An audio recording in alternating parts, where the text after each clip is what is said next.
بینەرانی هێژام کاتتان باش. ئەمڕۆ بەرنامەی مژاری ئەمڕۆی بەرنامەی دیدار تایبەتە بە دۆخی ژینگە لە هەرێمی کوردستان لە هەموو ڕۆکانی وەکو ئاو، خاک، هەوا، زیندەوەران و کاریگەریەکانی لەشکرکێشی تورکیا بۆ سەر خاکی هەرێم و هەروەها تۆپبارانکردنی چ لە ڕێی تێکدان و پیسبوونی ژینگەوە چ لە ئاوارەبوون و ژیان و گوزەرانی خەڵکی ناوچەکە. بۆ گفتگۆ لەسەر ئەو تەوەرانە و چەندین تەوەری ترکە لە ناوڕۆکی بەرنامەکە گفتگۆی لەسەر دەکەین. دوو میوانی بەڕێز لەگەڵمان ئامادە دەبن. بەڕێز دکتۆر محەممەد ئەمین پسپۆری بواری ژینگە و مامۆستای زانکۆ لە زانکۆی سلێمانی و بەڕێز سەرۆر قەراخی هاوسەرۆکی ڕێکخراوی سروشتی کوردستان. زۆر بەخێراتنی هەردوو میوانی بەڕێز دەکەین. سپاس بۆ ئامادەبوونتان لەگەڵمان لە بەرنامەکەدا. سەرەتاگە لە بەڕێز دکتۆر محەممەدەوە دەستی پێ بکەم. دکتۆر محەممەد بە گشتی بەڕێزت لە ئێستادا دۆخی ژینگە لە هەرێمی کوردستان چۆن دەبینی؟ بەداخەوە دۆخی ژینگە وەکو هەموو دۆخەکانی تری ناو کۆماڵ باش نییە، هەم لە ڕووی پلاندانانەوە، هەم لە ڕووی ئاگاداربوونەوە لە ژینگە، هەم لە ڕووی توێژینەوە. لەبەر ئەوە ڕەوشی ژینگە بە ئاسیشی زۆر ناکا لە وڵات و بە ئەوەی کە جگەت کەسێکی داخشێت تا ئێستا ڕێکخراوێک وەزارەتێک یا دەستگایەک نییە کە بە شێوەیەکی جدی کار لەسەر ڕەهەندی ژینگە بکات. و ئێمە کە باسی ژینگە دەکەین، ژینگە تەڵک گەلێک ڕەهەندی هەیە. بۆ نمونە ژینگەی بواری بەرهەمێنان لە بواری کشتوکاڵیدا، لە بواری پیشسازیدا، لە بواری ژینگەی شارەکانە گوندەکاندا، هەرێکێ لەوانە بۆ خۆی بابەتێکی فراوانە کە ناکرێمە لێردا باس بکەین، بە درێژی باس بکەین. بەڵام بە کورتی دەتوانم بڵێم ڕەوشی ژینگە لە کوردستانیدا لەو کاتەوە خراپ بوو کە لە ساڵی 2003 کە ڕژێمی بەعەز بووخا سنووری شارەکان فراوان کرا بەبێ بەرنامەی، تەنها بە مەبەستی قازانج و کەسکەوتنێکی سەرمایەی خێرا نەقی لە کاتیشی کوردە. بۆ نمونە ئێستا ئەکرێت تەماشا شارەکانی سلێمانی، هەولێر، دەوڵ، خەتا قەتاکان، ڕانیە، هەڵەبجە، قەڵاوی پێ بکەیت، تەماشا دەکەی لە ماوەی ئەو 10 ساڵیدا بەقەدەر 50 ساڵ یا 60 ساڵ یا هەموو تەمەنی ئەو شارانە زیادی کرد. ئێستا شارەکان ژینگەیان نەماوە، بەڕاستی ژینگەی ئەوە نەماوە کردیان پێی دەبین حەز بە ئەمان بکەیت بەعساش بکەیت لە ڕووی ژینگەیەوە. لەبەرەوە بەڕاستی کە لە کوردستانی کراوە کارەساتەوە دەستۆکۆڵم دەژین یا هەر شارشتری ئەوروپی تەماشا بکەیت لە ماوەی ئەو دوانێت 40 ساڵە لەوێ یا چەند ساڵە تەماشا دەکەیت سنووری شارەوانی ستۆکۆڵم زیاد نەبووە. کابراگە ملیاردەر بن ناچارێت لە شقەیەکی دازی لە ئەپارتمانێکی دازی کە 50 مەتر یا 100 مەتر بجابێ، بەڵام مەجای نادرێت کە سنووری شارەوانی فراوان کات و بڕوا ئەو دەریە کشتوکاڵیانە بەکاربێنە بۆەوەی بزانن ئەو خانێکە بۆ خۆ دەوێ پلێتیان بکات. داوای کە لە کوردستاندا ڕوویداوە بەڕاستی نەبوونی یاسا بووە، نەبوونی بەرنامە بووە و ڕۆژانە من ئەوەی دەبینمەوە هەز بە ئازار دەکەم بەڕاستی و یەکەم جارش نییە باسێکە من لەوانێ لێشتی لاوانە بکات لەو زۆر کەمانە بکات لە پێش 10 ساڵ 15 ساڵ باسی ئەوم کردووە، باسی ئەومە ترسم کردوە چێ بە نووسنگێکی لە دیزاری میدیایی بێت کە ئەو حاڵەکە لە کوردستاندا هەیە، فراوانکردنی شارەکان و نێشتنیش زەوی کشتوکاڵی ئەوە بۆ خۆی هەم هەڕەشەیە، هەم لە ڕووی ژینگەی تەندروستیەوە، هەم لە ڕووی ئابووریەوە و هەم لە ڕووی سروشتی و جوانیشەوە. بەڕاستی ئێستا تۆ تەماشاکە مەسەلەن فەرموو. بەڵێ دکتۆر باسی فراوانبوونی شارەکان کرد، هاوکات لە لایەنێکی ترەوە بەهۆی ئەو لەشکرکێشەی سوپای تورک بە هەمان شێوە جۆگرافیای هەرێمی کوردستان دەستکاری کراوە و لە هەندێک ناوچە دەتوانی بڵێ بەهۆی تێکدان و شێواندنی لادێکەکان ئەمەش بە شێوەیەک لە شێوەکان بەرتەسک بۆتەوە. بەڕێستان چۆن سەیری و مەسەلەیە دەکەیت؟ لە ڕاستی ئەوە کە ڕوویدا لە ڕووی ژینگەیەوە کارەساتە، بۆ نمونە هێزێکی دەرەشی دێت، دارستانەکان دەبڕێتەوە، دارەکان دەباتە دەرەوە، ئەوە ڕاستەوخۆ ئیکۆسایدکردنی ئەو شوێنەیە. لە هەر شوێنێکی تۆ سیستەمێکی ژینگەی هەیە، هەر ناوچەیەک سیستەمێکی ژینگەی خۆیە. بۆ نمونە ئەو شوێنێک کە دارەکان لەبراوتەوە لەو سیستەمە ژینگەیەدا کە هەبووە دەوێت جۆرێک مەل هەبووە، جۆرێک گاژەڵ هەبووە، جۆرێک ڕوەک هەبووە. ئیتر دوای ئەو کە شوێنە وێرانکرا ئیتر لەوانەیە ئەو مەلە نەتوانێت لێ بمێنێتەوە، تش لە ناوچون دەبێت. بە هەمان جۆر لەوانەیە هەندێک ڕوەک لە تەنها لەو شوێنەی بواری ڕواندنی هەبێت ئیتر لەوانەیە نەڕوێتەوە. جار جگە لەوەش خەرەتر جگە لەوەش مەسەلەن ئێمە پێڵێن منزەرەی یا دیمەنی سیستەمی ژینگەی کە وێران بووە نەماوە لە ڕووی جوانیەوە لە ڕووی سروشتیەوە دا بۆیە بە هەموو بەعدێشەوە تەمانەوە واقعا کارەساتە. ئەمجا لە ڕووی ئابووریشەوە مەسەن لەوانەیە خەڵکیی زۆر لەنا ئەو دارستانە ژیانی لەسەر ئەوە بوو بێت کە لەو دارستانە کار کات هەنگ بەخێو بکە یا جۆرە ڕۆژێک جۆرەدارێک بەرهەمی دارێک بفرۆشێت. ئێستا جگەلەوەی کەەوە نەماوە ئەسان سیستەمی ژینگەیەکەش بە تەواوی وەکو دەبینی لەڕێی کۆمەڵایەتی و سیاسیشەوە بە هەمان شێوە کاریگەری ڕاست و خۆی هەیە لەسەر ژیان و گوزەرانی خەڵک. بە تاکید هەر کاتێکی لە هەر شوێنێکی کە ژینگەی ئابووری وێران بوو ئەوە کاریگەری ڕاستەخۆی لەسەر ژینگەی کۆمەڵایەتیش دەبێت لە شوێنێکی کە خەڵک لەوانە دەیان کەوت لەسەر ئەو شوێنە ئیشیان کردبێت بژێژیان پێدا کردبێت. ئێستا ئەوانە بێکار دەبن بێ هەستاوی ژیان دەبن ناسارن بێن لەو شوێنانە پەنا بۆ شوێنانە بەرن کە بتوانێت ئیشی شتێ بکە. ئەوەش بەخۆی دەبێت ئەوەی ئەوە کە گرفتیش کۆمەڵایەتی بوان دەبێت کە بتوانێت شوێنی نیشتەجێبوون پیدا بکات، شوێنی بژێوی پیدا بکات. ئەمجا لە هەمان کاتە بێتە دروستبوونی چێبڕژێ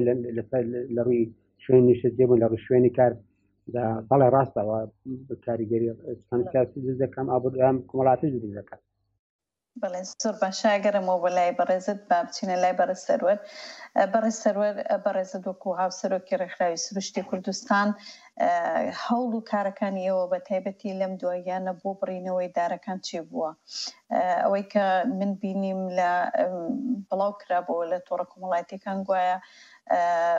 هەموو ڕێکخراوەکانی تایبەت بە ژینگە سکاڵیان تۆمار کردو لەسەر دەوڵەتی تورک. ئایامە تا چەند ڕاستەوە ئێوە چەند ئاگاداری و مەسەلەیەن؟ دیارە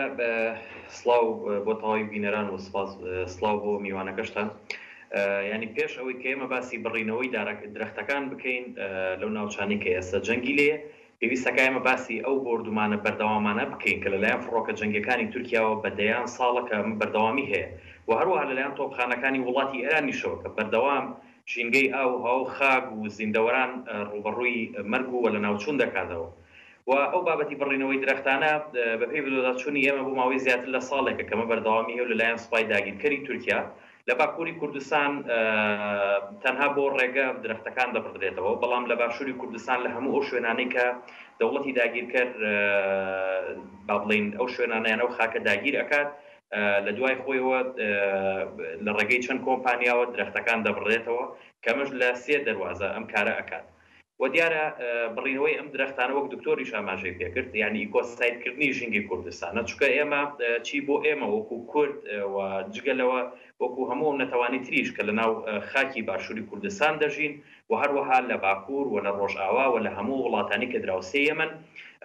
ژینگە شتێکی هاوبەشە، واتە شتێکە کە پەیوەندیدارە بە هەموو تاکەکانی ئەو کۆمەلگانەوە و تا هەموو تاکانی کە لە چوارچێوێ و دەوڵەتانە نیشتەجێن. بۆی تەنها تایبەت نییە بە کورد کە لە کاتێکا کە دەوڵەتی کورد دەوڵەتی تورکیا دێت درەختەکان دەبڕێتەوە تەنها زیان بە کورد ناگەێنێت، بەڵکوم زیان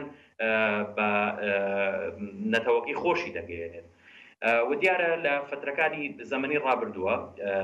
هەموو ڕێکخراوە ژینگەیەکان ینی کۆدەنگ بوون لەسەرەوەی کەمە ئیکۆسایتکردنی ژینگەی کوردستانەوە بۆ مەبەستەش هەموو ڕێکخراوانی کە لە باشووری کوردستان و توانین بڵێن زۆرینە و تەنانەت لەسەر ئاستی بۆردی ڕێکخراوە ژینگەیەکان لەسەر ئاستی هەر 4 پارێزگای کوردستان و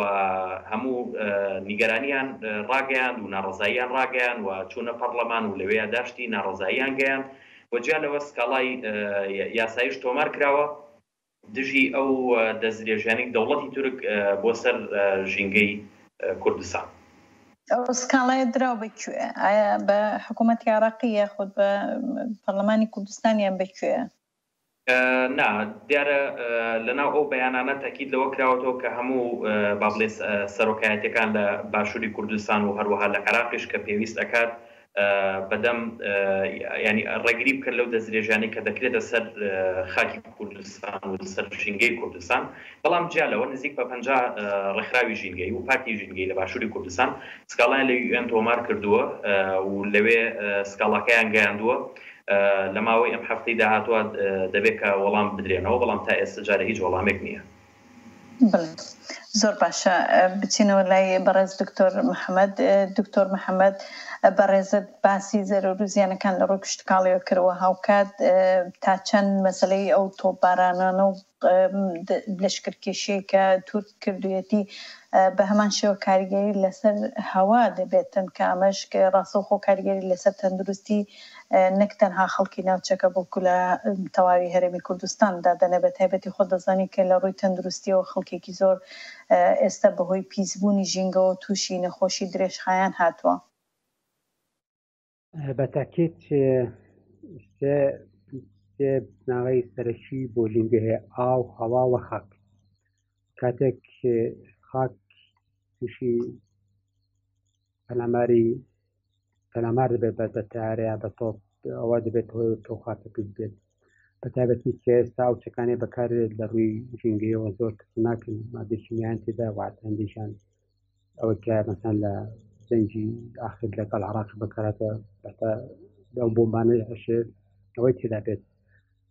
مادەی ڕادیۆئاکتیڤیتی تێدا بێت کە ئەوە بەخۆی ڕاستەخۆ بێتەوە کە خەڵک تووشی سەرەتان بێت حتا ئەو بۆمبانێک کە فرێدرن لە تارەیە لە دەرەگات تۆکانەوە سەر خاشێت ئەوە بەتاکید مادەی کیمیاییە خاکە پێ دەکات ئەوە زیان بە دەربوون کشتکاڵ دەگەێنێ لە کۆتاییدا زیان بە تەندروستی دەگەێنێ بە هەمان جۆر هەواکەش پێ دەبێت لە بۆیە لێردا ئەو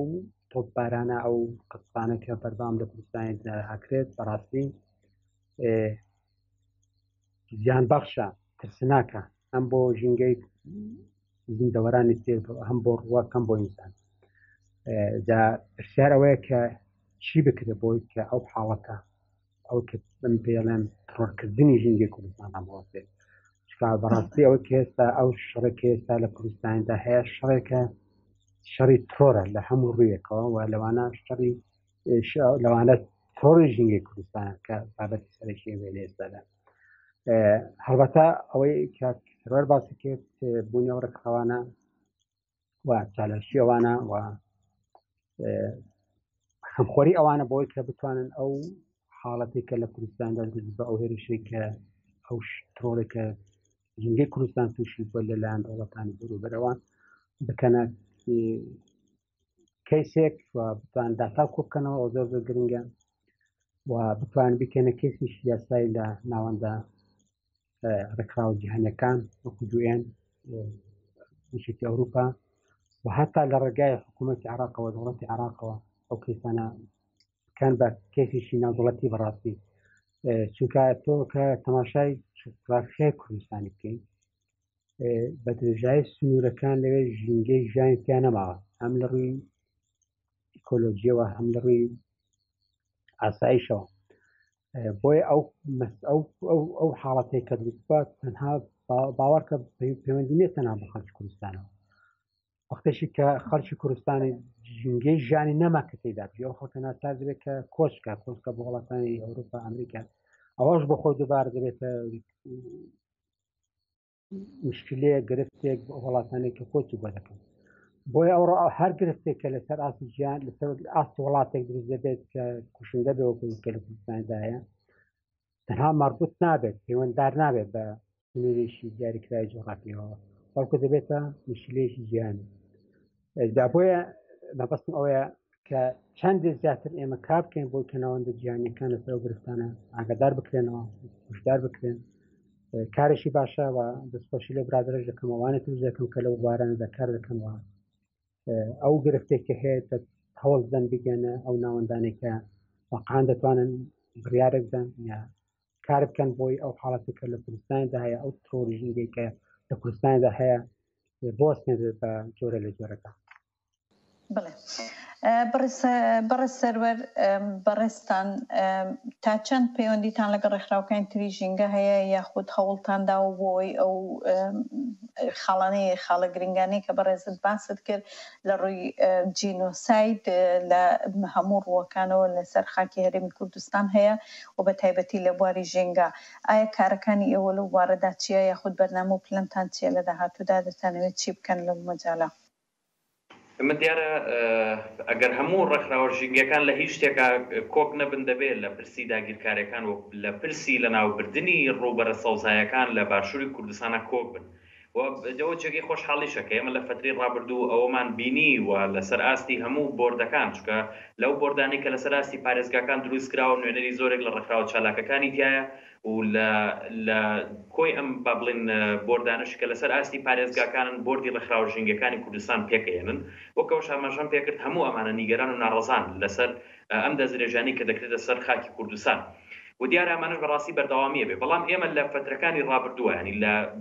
کە بەدەیان ساڵە با بڵێن بۆردومان هەیە ئێمە بەڕاستی نەک ئێمە و ڕێکخراوەکان بەڵکوم تەنانەت ناوەندە زانستیەکانیش نەیانتوانی و کەمانە بە دیکۆمنت بکەن و ئەمانە هەموو ئەم لایەنانە مەسەن توێژینەوەی لەسەر ئەنجام درێت چی ئەوانەی کە لە ئێستا جەنگ هەیە وەچی ئەوانشی کە بۆ نمونە مەسەرەن لە دوای ئەوەی کە جەنگ کۆتایی پێدەهێنرێت نەتوانراوە کە ئەمانە هەمووی بە دیکۆمنت بکرێ بە شێوازێکی زانستی و ئەمانە ئاڕاستی ئەو با بڵێن ناوەندە باڵانە بکرێت کە پەیوەندیدارن چکە وەک ئاماژە پێکرد لە سەرەتاوە یعنی کاتێک کە تۆ درەختێک لە باشووری کوردستان لە ناو ئەبەی دەبڕیتەوە یان دارستانێک لە ناو دەبەی ئەمە تەنها زیان بەس بە باشووری کوردستان ناگات زیان بە هەموو پارچەکانی تری کوردستان و زیاد بە هەموو وڵاتەکانی دراوسێ دەگات و تۆ ئەمڕۆ ژینگە یان هەسارەکەمان ئەمڕۆ لە قەیرانێکی گەورایە و تۆ هەساری زەوی ڕوبەڕووی مەرگ ئەەکەیتەوە ڕوبەڕووی لە ناوچوون دەکەیتەوە یان پێم خۆشە کۆمەڵێک داتا بخەمە ڕوو دیارە بە پێیەوەی کە وەزارەتی کشتوکاڵ و سەرچاوەکانی ئاو ئەویان بڵاو کردوێتەوە کە 2,500,000 دۆنم دارستانی سروشتی و هەروەها 35,000 دۆنم دارستانی دەستکرد لە باشووری کوردستانە هەیە بەڵام تەنها لە ماوەی 10 ساڵە 1,300,000 دۆنم دارستان و پوش و پاوان لە باشووری کوردستان لە ناو چووە کە بەپێی و خەمڵانی کە کراوە بە ڕێژەی لە 30 بۆ 35 هۆکاری دروستبوونی ئاگرەکان بۆ بۆردومان و هەروەها تۆپارانکردنی خاکی کوردستان دەگەڕێتەوە کە لە ماوەی 50 ساڵی ڕابردووە دارستانەکان یان باشووری کوردستان لە ساڵ 50 دارستانەکانی لەدەستداوە و هەروەها بەپێی راپۆرتی ڕێکخراوی CPT کە لە ماوەی 40 ڕۆژی ئۆپراسیۆنەکان راپۆرتێکیان ئامادە کردووە مەبەستم ئۆپراسیۆنەکەی تورکیایە لە ناو خاکی باشووری کوردستان 7,000 دۆنم زەوی کشتوکاڵی بەهۆی بۆردومانەکانەوە سوتاون و لە 9 ڕۆژی سەرەتای بۆردومانەکانیشە یان ئۆپراسیۆنەکە 1300 پورەی هەنگی هەنگاوانانی گوندنشینانەکان لە ناوچووە لە کانی ماسی و لە ئاڤاشین و هەروەها ئەمە جگەلەوەی کە پرۆژەی ئاوی سەرەکی چەند گوندێک لە ناوچووە وەشمەوێ ئاماژە بۆ بکەم کە ینی ئەوەی کە دەوڵەتی تورک دەستی پێ کردووە لە 3 دەروازە دەستی بە بڕینەوەی درەختەکان کردووە بە پێوە داداچوونەی کە ئێمە کردومانە کە ئەمە بەڕاستی ئەتوانین بڵێن هەڵمەتێکی ڕێکخراوی ترسناکە کە تورکیا دەستی پێ کردووە بۆ ماوەی زیاتر لە ساڵێکە دارستانەکانی باشووری کوردستان و دەبڕێتەوە لە ئەو 3 دەواازەیەش هەفتانین دوو تازە و هەروەها مزوری لە خاکی کوردستان دەواازەی یەکەم لە هەفتانین تا گوندی کەشان بە قوڵایی 12 کیلۆمتر و دەواازەی دووەم لە گوندی دوودازە لە ناوچەی زاب و دەواازەی سێم لە مزوری بۆ زناری کێستە و هەروەها هوروری و دشیشێ و ئەوەشی کەم بەدەداچوونمان کردووە 3 کۆمپانیا لە دوای سپای تورکەوەیە کەم 3 کۆمپانیا 2 کۆمپانیایان لە خاکی باکووری کوردستان یان با بڵێن لە ناو تورکیان و یەک کۆمپانیاشە لە ناو باشووری کوردستانایە واتە توانین بڵین لە باشووری کوردستانەوە کە درەختەکان دەبڕدرێتەوە تەسلیمی ئەو 2 کۆمپانیایی تر دەکرێت و لەوێ بە مەبەستی بازرگانی سوودی لێبینرێتەوە کە دەکرێت بە کەرەستە و کاڵا و دواتر لە ڕێگەی بازرگانەکانەوە هاوردەی باشووری کوردستان دەکرێت و جارێکی تر خەڵکی ئێمە هەموم کەرستانیان ئەو کەرستانی کە لە درەختە سروشتی خۆڕستەکانی ئێمە دروستکراون جارێکی تر دەکردنەوە بۆ یەکێک لەو داوانەی کە ئێمە ڕێکخراوەکان بەرزمان کردوێتەوە ئەویش بایکۆتکردنی کاڵای تورکیە بە هەموو جۆرێک کە پێویست دەکات بایکۆتی ئەو کاڵا تورکیانە بکرێت. دەست خۆش بێ. بەڕێز دکتۆر محەممەد دیارە هەروەکۆی کە ئێستا بەڕێز سەروەریش باسی کرد کە هەمان مادەخامەکانی خۆمان دەبەن و لەوێ دروستی دەکەن و دواتریش بە دوو قات بە خەڵکی دەفرۆشتنەوە. بەڕێزت ئاگاداریەکە هەرە وڵاتەی ئەقلیمیانەی کە کاریگەری هەبووە لەسەر ژینگەی کاریگەریکی خراپی لەسەر ژینگەی هەرێمی کوردستان هەبووە هەوڵ دەدا بۆ جینۆسایدکردنی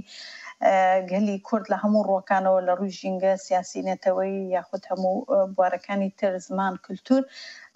بەڵام بە هەمان شێوە بۆ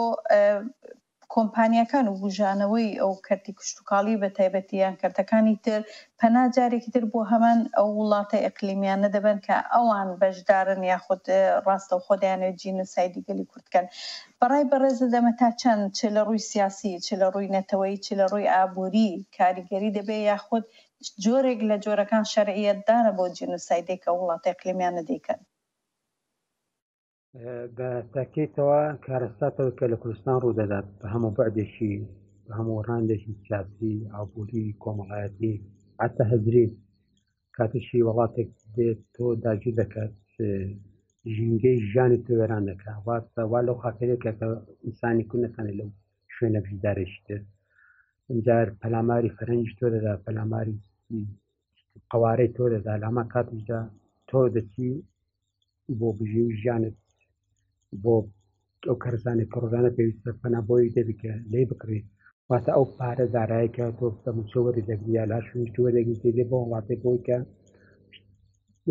کاڵا لێ بکڕیت واتە لەلایەکەوە بۆ خۆت هاوکاری وڵاتە دەکەیت کە بێ لە ڕووی داراییەوە هاوکاری ڕاستەخۆی دەگەێت کە بێت وڵاتی تۆ داژکات کە بتوانێت چەند بکرێ بە تۆ بنێت کە بتوانێت بە هەموو شێوەیەک دژایەتی تۆ بکات ئیترجا ئەوە واقعەکەیە بەڵام پرسیار ئەوەیە بۆ ئەو ڕووداوە بۆ ئاوایە ڕای من لەبەر ئەوەیە کە ئێمە وەکو قەوارەی هەرێمی کوردستان لەو 30 ساڵێ ڕابردوودا ئامانجیشی نیشتیمانی نەتەوەیمان نەبووە ئامانجی نیشتیمانی نەتەوەی تەنها بە قسە نابێت دەبێتە لە ڕووی مەیدانیەوە ئیشی لەسەرکەی شەکانش بەچی دەکرێت لە پێش هەموو شتێکدا بە دروستکردنی پایەی ئابووری نیشتیمانی دەکرێت کە بەداخەوە ئەوە نەکار نەکراوە بەڵکو ئەو پایە ئابووریانی کە لە کوردستانیدا هەبوو کات خۆی ئێستا ئەوانش نەماون واتە لە کوردستانیدا هیچ پایەیەکی ئابووری نییە تۆ بتوانی ببێت بەکاری بێنی بۆ پشتگیری بۆ ڕەهەندی نیشتیمانی بۆ ڕاندی نەتەوایەتی بۆیە تۆ ناچاری ئەو پارەی لە عێراقەوە وەرەگیرێ لە شوێنی وەرەگیرێ بدێ بۆ وڵاتانی کە ڕۆژانە قسە دەکەن بە ڕۆژانە ئامانجیانە کەوەکو ئەمەشدان بکەیت کە تۆ لە ناوبەری لە هەموو ڕوویەکی فکری سیاسی حتا لە ڕووی فیزیکیەوە کە وا دەکە کە ژینگەی تۆوێرانێک کاتۆی ترۆک و ئینسان و بوونەوات لەو شوێنە نەتوانانی بشین جا بۆیە هەڵەکای ئەلەوەیدا کە ئێمە وەکو خۆمان وەکو نەتەوە لە کوردستان عێراق بەداخەوە بەرنامەمان نەبووە ئامانجمان نەبووە کە بتوانین نەتەوە دروست بکەین. دکتۆر پێت وایە بەڵێ دکتۆر پێت وایە نەبوونی ئامانجەکە لە نەزانینەوەیە یاخود لە ژێر کاریگەری و هەژمونی سیاسی وڵاتی ئەقلیمیانەوە بووە؟ وەڵا هەردووشیانە یەکەم لە ڕووی جەهلەوە بە نەزانینەوە بۆ بەڕاستی چکە هەندێک دەستبردن بۆ هێندێک مەلەف کراوە لە ڕووی جەهلەوە بۆ جەهلی واقعی هەندێکیش دەڕووی فشاری وڵاتانی داگیرکرانەوە بووە بەڵام ئەوەی کە جەهل بێت ئەوە دەتوانێت لە نەئات خۆدا چارەسەر بکرێت بە باوەشکردن بە خەڵکانی پسپۆر بە خەڵکانی نیشتیما پەروەر و ئەوەی پەیوەندیشی بڵێ خەڵکانێکی دڵسۆزی وەکو ئێوەی ئەکادمی هەیە کە پسپۆرن لەو بارانە بەردەوام قسەتان هەبووە و تارتان هەبووەوە بە هەمان شێوە لە زانکۆکاندا کاری لەسەر دەکەن و بێگومان راپۆرتان هەبووە تێبینیتان هەبووە بۆچی ئەم شتانە بە هەند وەرناگیرێ بکە ئەگەر لە ڕووی جەهالەتەوەی سوود لەوانە وەربگیرێ و کوڕایشکارێک سوود لەو بابەتانەیە وەربگیرێ لەبەر ئەوەیە بەڕاستیڵم چکە ئەمە لە کوردستانی ئەوکەپەرەن هەرێمی کوردستان حکوومەت دەسەڵات هەیە بەڵێ هەر گروپی شتێکتوان دەسەڵاتدارێتی بکات بەڵام وەکو بڵێ دامەزراوەی دەوڵەتی ستەیت ئینستیتیوشن نییە بۆ نییە چکە ئێمە 30 ساڵە تا ئێستا دەستورێکمان نییە کە ئەرک و مافی دامەزراوەکان دیاری بکات، ئەرک و مافی هاوڵاتی دیاری بکات و دەستورێک نییە کە ڕێگا بدا بۆی کە خەڵک مشارەک بکە بەشداری بکە لە بڕیاری سیاسی ئابووریدا خەلەکە لەوەیدا خانمجان ئەگەر نا لە کوردستاندا بێگومان خەڵکی دەستۆسەیە خەڵکی پسپۆر هەیە بەڵام بۆ گوێ لەوانە ناگیرێ بۆ ڕای ئەوانە بە هەندوەر ناگیرێ ئەو علاقەیە تەوان بە سیستەمی سیاسی وەکوتم ئەو سیستەمێکە لە کوردستاندا هەیە سیستەمێکی دامەزراوەی نییە سیستەمێکی ئەوە نییە کە ئامانجی ڕستکردنی نێتەوە بێت ڕستکردنی نێتەوەش بەچی دێ بە دیچکردنی پایەکانی ئابووری نیشتیمانی دێ بۆی کە ئەو گەلە ئەو خەڵکە بتوانێت لانی کەمی ژێوی ژیانی لە ناوخۆ کوردستاندا لە ناوخۆ هەر وڵاتێکدا فراهەم بکات ئەوە لە هەموو دنیاشداوە هەیە چەند بۆ مەسەن تۆ لە وڵاتێکی کوشتیری مەسەن سوود وڵاتێکی ساردا بەڵام لە بچووکترین مواد کەرەسی خۆراکی وهەیەی تا 30 ساڵ بەڵام مەسەن لە کوردستاندا ئێمە وڵاتی پشتوکاڵی وڵاتێکی کۆمەلگای شوانکارەی بەڵام بازارەکانی کوردستانی پڕێتی لە شیر و ماستنی و هێرکەی ئێرانی ترکی وڵاتانی تر ئەو مانای چییە مانای ئەوە کە ئێمە لە وڵاتەدا بەرنامەمان نییە واقعا نییە ئەگەر هەبا نابێ من لە سلێمانی یا یەکیتر لە هەولێر یا لە دهۆ قسەی مەسەلەن شیری سعودی یا لە عەربستانی سعودی و شیر بێنێت یا لە تورکیاوە هێرکە و ساوار بێنێ یا لە ئێرانی حتا سەوزە و نازانم پەتاتە بێنێت خەلەکە لەوەیدا کە بەداخۆ ئێمە دامەزراوەی دەوڵەتیمان نییە و دامەزراوەی دەوڵەتیش دەبێت کە بواردا بە هەموو تاکەکان کە بەشدار بن لە بڕیاری سیاسی بڕیاری ئابووری لەسەر ئاستی مەسەلەن قەزایەک بێن ناحەیەک بێت تا لەگات وڵات حاڵەکە بۆ زۆرێ دەبێت کە بەداخۆی مەدەنی لە کوردستان. بڵێ زۆر باشە بەڕێز دکتۆر محەممەد پێت وایە ئەم بارودۆخی کە بەڕێزت باست کرد نەبوونی دامەزراوەیەکی نیشتیمانی و نێتەوەیی کە گرنگی بەو بوارانە بدات چ لە ڕووی ژینگەی چ لە ڕووی ئابووری یاخود لە ڕووی کشتتوکاڵیەوە ئایا ئەمانە منە کارێکی سەخت بوون کە نتوانراوە تا ئێستا لە ماوەی 30 ساڵدا ئەنجام بدرێت کە پشت بە ئەو شتانە نەبەسترێ لە وڵاتە ئیقلیمیانە بە تایبەتە وڵاتانە کە سوور بە بەرچاوی خۆتۆ حسابت بۆ ناکاوە هەوڵی جینۆساید دەدا؟ نەخێر ئاسان سەخت نییە زۆر ئاسانە و بۆ زانیاری تۆ و بینەرانیش من پێش لە 2004 من پرۆژەی ژانەوەی کەس کشتتوکاڵم تەقدیمی حکوومەتی و کاتی هەرێم کە و کاتی ئیدارەی بوو بەڵام بە هەندیان وەرنەگرت ئەگەرەوە کرابە ئێستا لە کوردستان ئێمە پێویستمان بە نەک پێویستمان بە خۆراشی دەرەوە نەدەبوو بەڵکو ئەوەندە دەماتوانی بەرهەم بێنی کە بەرهەمی ناوخۆشمان نێرینە دەرەوە جگەلەوەی کە دەماتوانی شوێنی کار بۆ سەدەها گەنجکە لە زانکۆ و پەیمانگاکان دەرەچن یا ئەو گەنجانێکیان ئێستاگەیشتن فراهەم بکرێ بەڵام بەداخەوە نەکرا بەڵێ کاریشی سەخت نییە زۆر ئاسانە چکە لە کوردستان دارایی باشەیە هێزی کاری باشمان هەیە گەنج زۆرە بزانین لە سەدا شەڕ بۆ سەرەوە ئەوەی کۆمەلگای کوردی گەنج وەکو کۆمەلگاکانی تری وڵاتی ناوەڕاست ئەمجار کەرەسەکانی بەرهەمێنانت هەیە وەکو خاک ئاو هەوای گونجاو بەڵام بەداخەوە استفادە لەو هەموو سامانە نەکرا کە لە کوردستاندا هەم سامانی سروشتی هەم سامانی مرۆیی بۆ ئێستا دەبینی دەستەدارنەوەی ئەو گەنجانێکە لە زانکۆکان دەرەچن لە پەیمانگاکان دەرەچن هەموو بێکارن چونکە شوێنی کار نییە شوێنی کاریان بۆ نەڕەخوا شوێنی کاریش کاتشی دەڕەختی کاتەوە پەرە بە و شوێنانە بێت کە دەتوانێت کاری لا بکرێت وەکو کەس کشتتوکاڵ کەس پیشسازی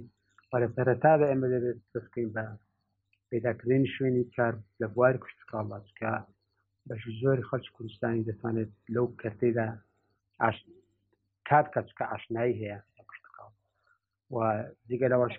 کە کشتتوکاڵ دەبێتە پشتگیرێشی هەرە گەورە بۆ ڕەهەندی نیشتیمانی بۆ ڕەهەندی نەتەوەی تۆ لە وڵاتێکدا کە ئاسایش خۆراکەکە بوو ئەو کار دەتوانێت ئاسایشی سیاسی ئاسایشی نەتەوایەتیش دەبێت بەڵام وەختیش کە تۆ ئاسایش خۆراکە نەبوو بەتاکید ناتوانانی ئاسایشی سیاسی دەبێت لەبەرەوەش هەر یەک هەفتە هەرشتی لە وڵاتانە هەفتەیەک سنوورەکانی دابخات ئێمە تووشی گرفتاری زۆر جددی دەبین زۆر جددی ئابووری بازار دەبین بۆیە ناچاری واز لە هەندێ بە هەندی ئاسایش نتەوەیەتی بێنی بۆی بتان خوراژێک دەستکێت واوە کەس ناکە بەڕاستی مەسەن لەودا نەکە لە کوردستان لە زۆر وڵاتی تر لە جیهانی سیام زۆر وڵات وازی لە ئاسایشی نەتەوەیەتی هێناوە لە شکۆی نەتەوایەتی هێناوە بۆیە کە بتوانێت خۆراژێکی دەستکەوت هاوکارێکی دەستکەوت لە نەوڵاتێکی بەناو وڵاتێکەوە هەر وڵاتێک بێت نمونە زۆرێتی کە پێویست ناکە لێرە بێن بەڵێ زۆر باشە بەڕێز سەروەر بەڕێزتان باسی کۆمەڵی خاڵی گرنگتان کرد لەوانە راپۆرتی CPJ و کۆمەڵێک لەو ئامارانەی کە لەلاتان هەیە ئێوە ئەوانە تا چەند وەکو بەڵگەودی کۆمەند لە ئەگەڵ سکاڵاکە سوودتان لێوەرگرتووە یاخود پێویستە سوودی لێوەربگرن و بە سوودوەرگرتن لەو یاسانی و دەوڵەتی کە هەیە بۆ پاراستنی ژینگە دیارە ینی چەندین یاسای نێودەوڵەتی هەیە کە ینی ئەمەی دەوڵەتی تورک ئەیکات ینی بە پێشەلکاری ئەژمار ئەکرێت بۆ سەر خاکی باشووری کوردستان و لە چوارچێوەی دەوڵەتی عێراقیش بەڵام لێرە بەپێی ئەو یاسانەش کە هەیە دەبێت دەوڵەتی عێراق ینی دەستپێش خەر بێ یاخود سکاڵا تۆمار بکە بەڵام تا ئێستا ینی دەوڵەتی عێراق لە ڕێگەی وەزارەتی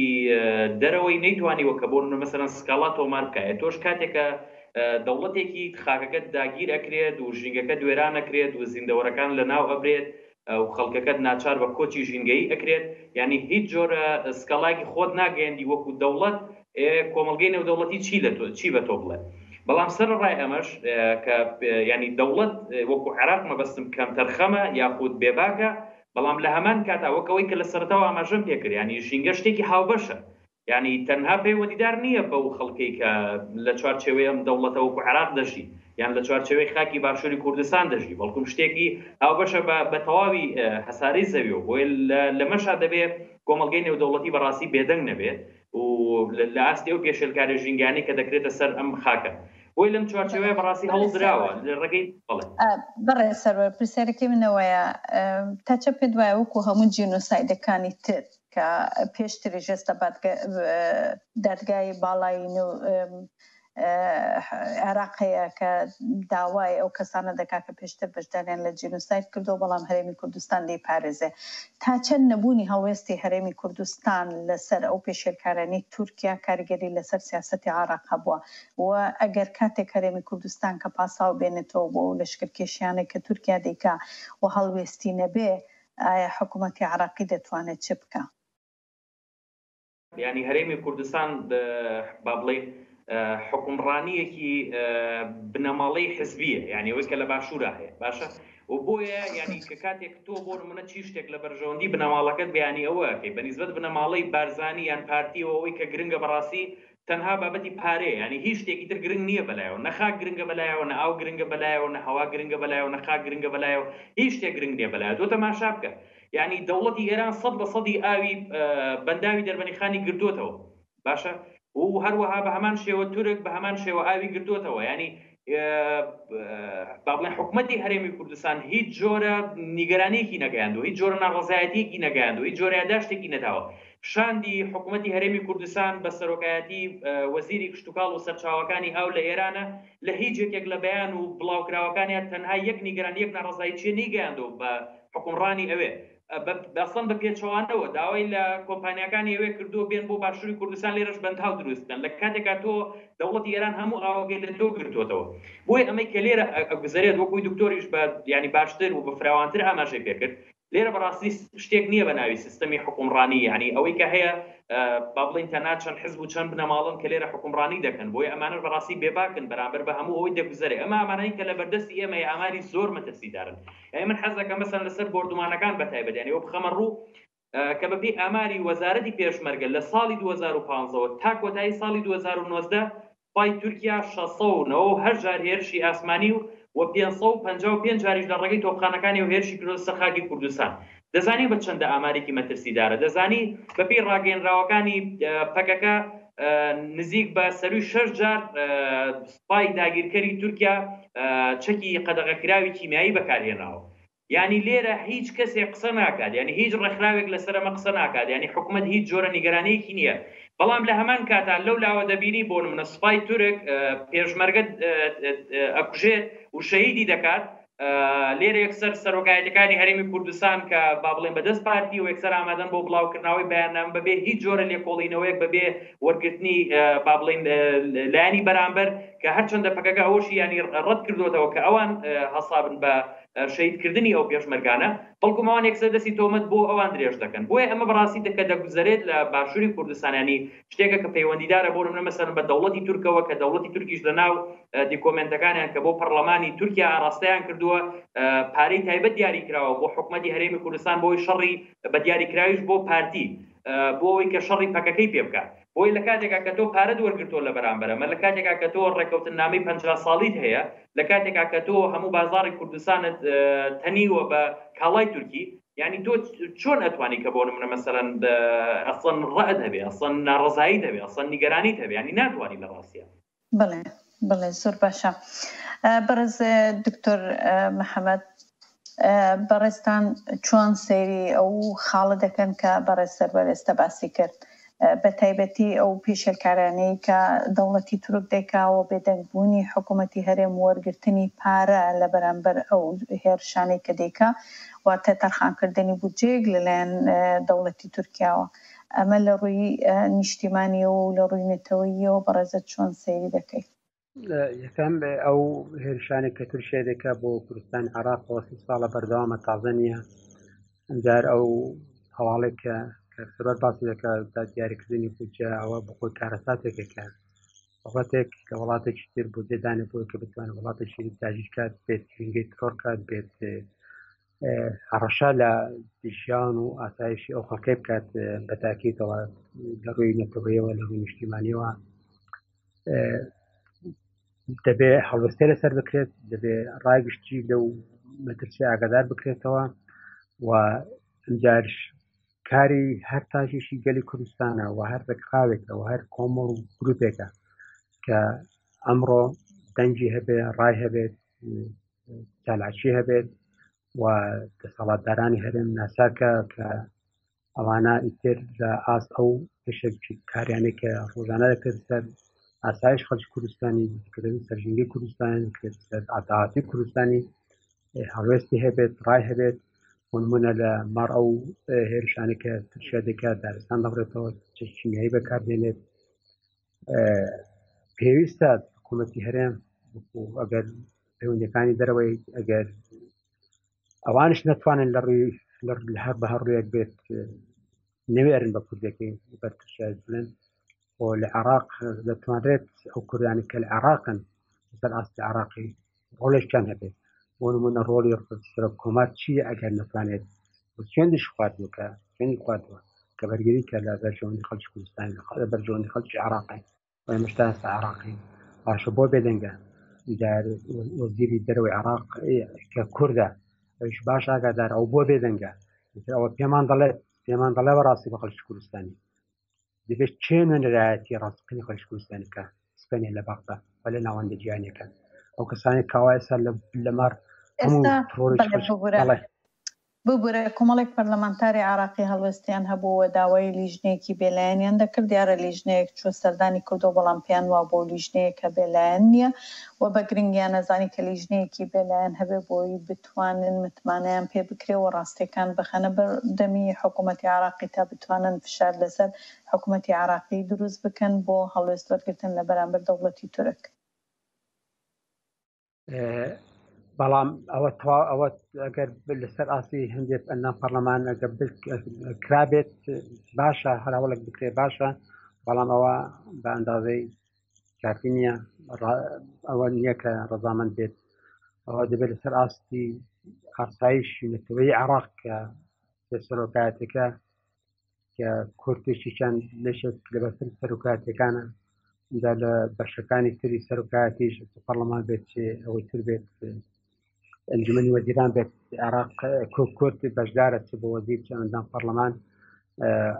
ئەوە گرنگە کە ئەوانە بتوانن لەسەر ئاستی عێراق هەڵوێستیشی ڕوونیان هەبێت بەرامبەر ئەو حاڵەتێکە لە کوردستانی دەکرێت بەرامبەر ئەو هێرشانی کە دەکرێت سەر خەڵکی کوردستانی بەڵام بۆ نیانە ئەوە دەبێت شارێک خەڵکی کوردستانی بەڕاستی وەری بگرێت و چاوبخشێنێتەوە بۆ ئەوەی چێ بینێت دەتوانێت نوێنەرایەت خەڵکی کوردستانی بکات بەدڵنیایەوە ئەگەر بن لە عێراق خەڵکی سۆزی کورد هەبە ئێستا ڕۆژەکە بە زۆری شتر دەبوو بەتایبەتی ئەگەر وەزیری خارجێک کردشی تر بە و خەمخۆری وڵات بە و خەمخۆری نیشتیمان بە یاگەر سەرۆکۆمار خەمخۆری وڵات بە و خۆی بە نوێنەری خەڵکی کوردستانی زانی بە خەڵکی عێراق زانی بە ئەوانە دەتوانی تاسیرکەن لە تاسیریان هەبێت لەسەر ناوەندە جیهانیەکان وەکو ئەمریکا و پێمانان بەڵام بێدەنگی ئەوانە وای کردووە کە دەوڵەتانی و دەوڵەتی تورکیا زیاتر بێمەلەتر و بێترستر بێپەرواتر هەر کاتێکی بێوێت قەسب بکات دەربڕێتەوە خەڵک شەید کات بۆیە حاڵەتێکە لە دروست بە بەڕاستی پێمان دەڵێ کە ئێمە دەبێت وەکو هاوڵاتی وەکو گرفتراوی سیاسی چاوبخشێنینەوە بۆیدا چێ دەبێت نوێنەرایەت خەڵکی کوردستانی بکات چی لەسەر ئاستی حیزب چی لەسەر ئاستی کەس چکە ئەو حاڵەتێکی ئێستا ڕوو دەدات خەڵکی کوردستانی هەست بەوەی دەکات کە بێخاوەنە کەس خاوەندارەتی لێ ناکات ئەوەی کە هەڵی بژاردووە ئەوەی کە پێی وا بە خاوەندارەت لێ دەکات ئێستا لەمبەر ئەو خێرشانێک کە دەکرێت سەری بێدەنگە جا بۆیە دووبارە دەڵێمەوە دەبێت لەو ڕۆژەوە کە خەڵک بڕیاردات و بەخۆیدا بچێتەوە چێ سپێنێ نوێنەرایەت بکە خاوەندارەتی لێ بکە و چێ بە شایستە بزانێت کە خاوەندارەتی لێ بکە ئەوانە کە ئێستا دەبینێ یا دەبێت گروپێکی تر خەڵکیشی تر ئەوە پرسیارێکە لەداهاتوودا بە خەڵکی کوردستانی جوابی دێتەوە. بەڵێ زۆر باشە من ئەم پرسیارم ڕەنگە ماوەی بەرنامەکەمان زۆر نەماوە بەڵام من پرسیارم ئاڕاستی هەردووکتانەکەم و دواتر دەگەڕێمەوە بۆ لای بەڕێزت کە ئێستا دەچمە لای بەڕێز سەروەر پرسیارەکەشەوەیە ئەو نقطەی کە بەڕێز سەروەر باسی کرد مەسەلەی گرتنەوەی ئاو و دروستکردنی بەنداوەکان لەلایەن دەوڵەتی تورک و ئێرانەوە بەسەر خاکی هەرێمی کوردستان هەرێمی کوردستان بەبوونی ئەو هەموو کۆمپانیا ئێران و تورکیانەی کە لەوێ هەیە تا چەند دەتوانێت ئەمەش وەکو چۆن کارتێکی فشار دەوڵەتی تورک و ئێران لە بەرامبەر گەلی کورد بەکاری دێنێ گەلی کوردیش ئەمە وەکو کارتێکی فشار چ لە ڕووی سیاسی چ لە ڕووی نەتەوەیی چ لە ڕووی ئابوووریەوە بەکاری بهێنێ لە بەرامبەر ئەو وڵاتانە کە ڕێگە نەدا و کۆمپانیانە لەوێ ئەو کارانە بکەن کە هەم دامی ئابووری ئەو وڵاتانەیە هەم بوژانەوەی بێکاری لە وڵاتانەیە هەم چونکە ئەوانە ستافی خۆشیان دێنن لەوێ کار دەکەن و بە هەمان شێوە لە ڕووی ئابووریشەوە ئەو وڵاتانە بەهێز بکەن. ئایا پێت وایە دەکرێت ئەمە وەکو کارتێکی فشار بەکار بهێنرێ و خەڵکیش ڕۆڵی هەبێ لەو پرسەدا کە بتوانێت ڕایەکی گشتی لەسەر ئەو مەسەلەیە دروستکە؟ بەدڵنیایەوە چکۆ ئێمە دەرەنجامان لە بەردەستایەت و تەماشا بکە و کاتێک کە دەوڵەتی تورکی هێرشەکاتە سەر ڕۆژاوای کوردستان کورد لە باشووری کوردستان و لە پارچەکانی تریش بایکۆتی بەکارهێنانی کاڵا تورکیەکان دەکەن و ئەمە چەندێک بۆ نمونە مەسەلەن زیان بە ئابووری تورکیا دەگەێنێ و تورکیا چەندە کەوتە هەوڵی ئەوەی کە بۆ نمونە ئەو هەڵمەتە ڕاگەیاندنانەوە ئەو هەڵمەتی بایکۆتکردنە بە تایبەتر لە باشووری کوردستان ینی ڕابگرێت و تەنانەت ئەو گروپانشی یان ئەو پەیجانشی کە لە سۆشیال میدیا هەڵمەتی بایکۆتکردنی کاڵای تورکیان دەست پێ کرد بوو کە ینی بوون بە گروپی گەورەیان پیجی گەورە دەوڵەتی تورک هەوڵی هاکردنیدا و لە کۆتایەکەشە هاتی کرد و تەنانەت ئەو گروپ پەیجانشی داخست لەمە لە کاتێکا کە بۆ نمونە هاتۆم گروپ پەیجانە داخا کە کاریگەریەکی خراپ کەوتو دەسەر ئابووری تورکیا لە ڕووی ئەوەی کە بۆ نمونە مەسەلەن خەڵک بایکۆتی کردووە یعنی ئەمڕۆ بۆ نمونە بۆ بازاڕەکانی تورکیا یەک لەو شوێنانەی کە شوێنی ساختکردنەوەی کاڵاکانی وانە باشووری کوردستانە وجگە لە کاڵای تورکی و کاڵای ئێرانی چ جۆرە کاڵایەکی تر لە باشووری کوردستان هەیە کەمە دوو کاڵان هەوای بازار ڕێمەی داگیر کردووە و بەڕاستی هەموو یەکێک لەم کاڵانەش ینی جێگرەوەی هەیە ینی تۆ ناچار نیت بۆ ئەوەی کە تەنها بەس کە دەچیتە مارکێتێکەوە یان دەچیتە بازارڕەوە بەس کاڵای تورکی بەکاربێنی یان کاڵای ئێرانی بەکاربێنی نابە پێچەوانەوە ینی ئەمڕۆ بۆ نمونە مەسەلەن تۆ دەتوانیت چەندین جۆر کاڵای تری هەتا لە بۆ نمونە مەسەلەن خۆماڵی بەکاربێنیتەوە وە پشتی پێ ببەستی بەبێ ئەوەی کە تۆ هیچ پێویستیت بە بەکارهێنانی ئەو کاڵا تورکی و ئێرانیانە هەبێت و ئەمەش لە فترەکانی ڕابردووە بەڕاستی لەلایەن خەڵکی باشوورەوە یان ئێمە تەجروبە کراوە بەڵام هەر لە میدیاکەی ئێوە ینی با من ڕخنە لەوە بگرم لە فترەکانی ڕابردوویەوە بۆچی هەڵمەتی بەردەوام و هەڵمەتی بەرفراوانتان لەسەر کاڵای تورکی هەبوو لە ڕێگەی میدیاکەتانەوە و ئەمەش زۆر کاریگەری لەسەر باشووری کوردستان دروست کردبوو بەڵام ئێوە بۆچی ئێستا هەڵمەتی بایکۆتکردنی کاڵای تورکیتان لای خۆتانەوە ڕاگرتووە و پێویستەکان بێتە هەڵمەتێکی بەردەوامی کەناڵەکەی ئێوە و بێتە هەڵمەتێکی بەردەوامی کەناڵەکانی تر بۆی کاریگەری لەسەر تاک دروست بکات چونکە لە ڕێگەی ئەم بایکۆتکردنەوە ینی ئەم بژانەوەی ئابووری تورکیا یعنی پڕچەکردنی سوپاداگیرکەرەکەی ئەوانە بۆ ئەوەی کە ئەو بێت بۆمبی پێ بکڕێت و بێت ئیکۆسایدی ژینگەی تۆ بکات و هەمە چەشنی زیندەوەری تۆ لە ناو با و ئاو ژەهراوی بکا و خاکت لە ناو بەرێت و هەروەها درەختەکانیشت بکڕێتەوە بەڵام ئەو کاتێکە گەر بۆ نمونە ئابووری باشی نیە ئابووری بەهێزی نییە ئەو ناتوانێت ئەوە بکات. بەڵێ زۆر باشە بەڕای بەڕێز دکتۆر محەممەدی شۆر بگرین ئێمە لەوانەیە ماوەی بەرنامەکەمان کۆتایەت بێت فەرموو. بەڵێ ڕاستە لە ئەو کاڵانێکە لە بازاری کوردستاندا هەیە هەموو بە ئاسانێتوانێت جێگرەوە هەبێ ئەمجار تورکیا ئێرانەوەوانە وڵاتانی زۆر دووە کەوتن چیانێک کێمە استفادەی لێ بکەیت ئێران چی هەیە بەڕاستی لەناوەڵات بخۆ وڵاتێکی دواکەوتی لە هەموو ڕوویەکەوە ئەوەی کە لە ئێرانە دێ هەندێک تەنەکە و لایلۆن و هەندێک کەرەسی خۆراشیە لە کوردستانی دروستیکەی ئەمجار ئەو لایلۆن و تەنەکانش کە لە ئێرانە دێتوانێت بسێت فابریکدانی دروستیکەی بە هەمان جۆر لە تورکیاش بە هەمان جۆر عینیشتە لە تورکیا چیت بۆ دێنێت کەس استفادەی لێ بکەیت تورکیا دەیەت ببێت کە ئامێرێکی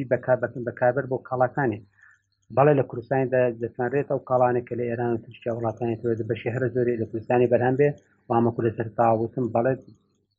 پێویستمان بە سیاسەتێکی نیشتیمانی هەیە بۆ یەکەم بتوانین گەشە بە ئابووری نیشتیمانی بدەین ئەم کاتێکەوە بەڵێ نەکەر ئێران دەبێت لە سۆماڵ و ئەفغانستانیشەوە کاڵە بێت. بەڵێ و قازانجێک کە دەوڵەتی تورک لە ڕێگەی نەوت و کۆمپانیەکانی لە هەرێمی کوردستان لە ڕووی ئابووریەوە خۆی پێبژاندوتەوە ئێستا خاکی هەرێمی کوردستانی پێدەکڕێتەوە هەروەکو خۆیان لە ڕێگەیاندراوەکاندا باسییان کردووە. بەڵێ بەڵێ فەرموو. بەداخەوە ئەوە ڕاستیەک ئێمە هەرێمێکمان هەیە بێ ئیرادەیە بێویستە لاوازە خۆی لاواز کردووە دەنا واش نییە لە دەسازدا ئێمە هەناسی ڕگەزی هێزمان زۆرە کە بەرپرسانە بەکاری بێنێت وامەختیش کە تۆ دەسەڵاتێکی بەرپرس نەبوو سیاسەتێکی نیشتیمانی نەبوو و ئامانجیشی نیشتیمانی نەبوو بۆ داهاتوو نەچار ئاوە تەسلیمی ئەو هێزانە بی کە هێزانە بخوان وڵاتی زەعیفن تووشە وڵاتێکی لاوازە تووشیا چیە ئێران چییە خۆت پێمە هەموو دەزان ڕۆژی ئابووری لە ئێرانی چۆنە لە تووشیا چۆنە بەڵام ئێمە بەهۆی ئەوە کە سیاسەتێکی خۆت ڕابدەستکردنمان هەیە بەرامبەر بە بێگانە بووینە هێزیشی لاواز بەرامبەریان و ناچارن ئەو جۆرێک ئەوانە دەیانەوێت لە وڵاتانی کە بەرژەوەندیان هەیە لە جۆری ئەوان ئێمە هەڵسکەوتکەین بەڵام لە ڕاستیدا ئێمە ڕگەزی هێزمان هەیە بەڵام بەداخەوە قەرشی لەوەرنێتیکە.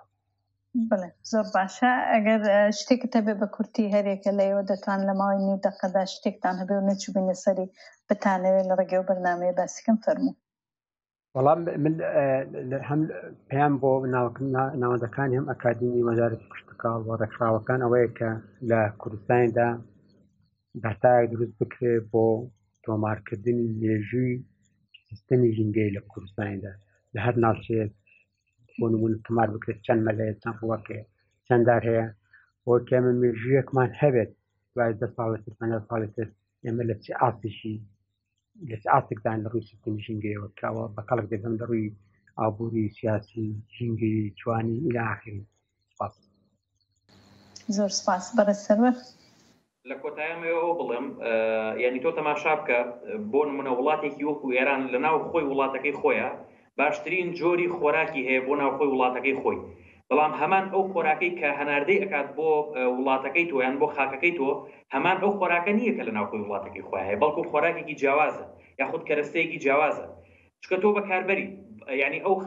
هاونیشتیمانەکانی خۆی خۆشەوێ خەڵکەکەی خۆی خۆشەوێ بەڵام تۆی خۆش ناوێت تۆ تەماشا بکە ئەمڕۆ لە ناو نەخۆشخانەکانی ئێمە ئەو هەموو خەڵکە چیە تووشی نەخۆشی شێرپەنجە بن و کاری توشبوون بە نەخۆشی شێرپەنجە چییە؟ بەڵام ئەوانە جارێکی تر بەناو خاکی هەرێمی کوردستان و لە سنوورەکانی هەرێمی کوردستانەوە دێنە ناوە بەدڵنیاییەوە یعنی خاکی تۆ تەماشا بکە ینی بۆ منە مەسەرەن ژینگەی پیس خۆراکی پیس خراپترین جۆری خۆراک هەناردەکرێ بۆ تۆ دەڕۆیت ئەم خۆراکە دەخۆی و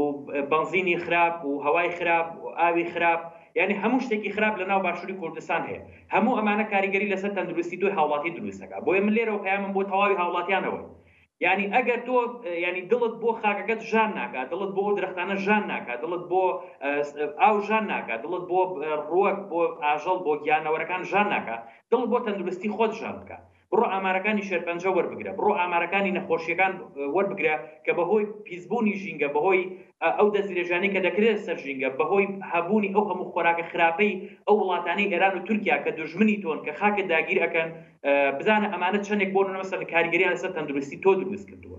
بۆی من تکام لە تەواوی هەوڵاتیانەوەی کە بایکۆتی کاڵا تورکیەکان و کاڵا ئێرانەکان بکەن و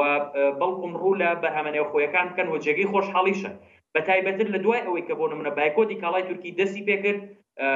لە ناوخۆی باشووری کوردستانە یعنی پەرەدرا بە کۆمەڵێک بەرهەمی ناوخۆیی کە ئەمە جێگەی خۆشحاڵی لە چەندین شوێن و ناوچەی جیاواز و توانرا بەرهەمی جێگرەوە دیاری بکرێت و هەروەها کۆتا پەیامیشم بۆ کۆمەلگەی نێودەوڵەتیان ئەوەیە ئەم هەسارەی کە ئێمە لەسەرین تەنها بۆ کورد نییە تەنها بۆ تورک نییە تەنها بۆ فارس نییە تەنها حتا بۆ پەیامم بۆ تورکەکانیش ئەوەیە یعنی دەوڵەتی تورک دێت ژینگەی تورک لەناو ئەبات ژینگەی تورکی ژوێران ئەکات یعنی تۆ کاتێک کە تۆ درەختێک دەبڕیتەوە ئەم درەختە کاریگەری هەیە لەسەر کەمبوونەوەی ئۆکسجین بۆ دەوڵەتی تورک خۆشی وەتا دەوڵەتی ئێران ئامادەیە کە بۆ نمونە چەندە پارە پێویست کات بیخاتە خزمەتی عێراقەوە بۆ ئەوەی دیاردە بە بیابانبوون لە باشووری لە عێراقا و بەتایبەتر لە خواری و عێراق چارەسەر بکات چونکە ئەمە کاریگەری ڕاستەخۆ لەسەر دەوڵەتی ئێران هەیە باشە ئەمە کاریگەری لەسەر تەواوی هەسارەکەمان هەیە و پێویست ئەکات هەمومان کوردین عەرەبین فارسین ئینگلیزین مەسەلەن ڕێکخراوی نازانم ئەلفین باین جیمین هەر شتێکین و هەر حزب و هەر لایەنێک و هەر لایەنێکی سیاسی پێویستەکە هەمومان